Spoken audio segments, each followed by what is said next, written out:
Gikagubtan sa katawhan sayo sa buntag kaganiha ang nakaplagang patayng lawas sa usa ka lalaki sa area sa Barangay Kalumpang, General Santos City. Nahikurat sila sa mangilngig nga pamaagi sa pagpatay sa nahisgutan tungod sa daghang samad dinunggaban niini. Lakip ang dakong samad sa dughan ug paggulgol sa liog. Dinhi sa kabagtang bahin sa Purok Green Plains, Barangay Kalumpang, usa ka wa mailing lalaki ang gilabay susama sa basura. Gani mga kabrigada hangtod sa karon, questionable pa sa kapulisan kung taga dinhi ba ang maong biktima. Sa nakita gud nako nga samad, ma'am, mura grabe gud ang kasuko siguro kay daghan kayong dinunggaban siyang likod.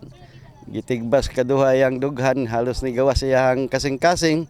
Nya napay tigbas diri sa ulo.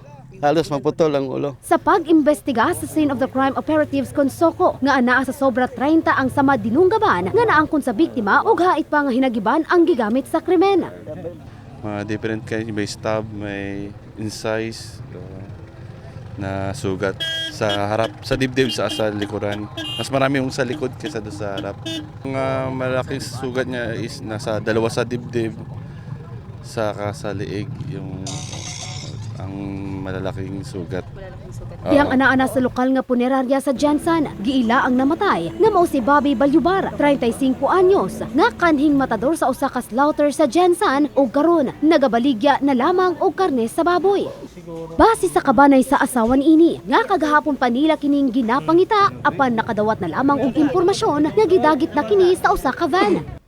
Lang nagkuanto siya nga magpalit do siya karne kay nada siya kuan deliveran mo to yang kuan. Natingala mi kay wala kabalik din na nag-report sa mga nga ang motor nga iyang gigamit nakita dito nakatumba daw sa kuan diba na sa may salangsang sa likod.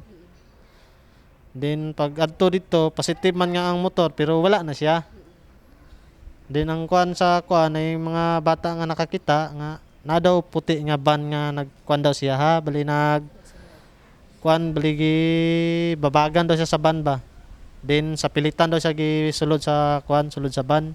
Ang kuan dito yung possibility dito na yung suspect is more or less 3 persons. Dugang pa sa mga kabanay nga walay nakaaway ang maong biktima ug buutan kuno kini nga tawo apan base sa kapulisan nga posibleng personal nga away kini. Wala man gud makakuan nga na gud siya kaaway. Kay hilumon lagi ni sa klase nga tawo. Isa lang yung sure natin dito yung kuan talaga yung suspect dito is kuan talaga galit na galit talaga dito sa biktima kasi makita mo doon sa the way na pinatay yung biktima kasi brutal na brutal talaga.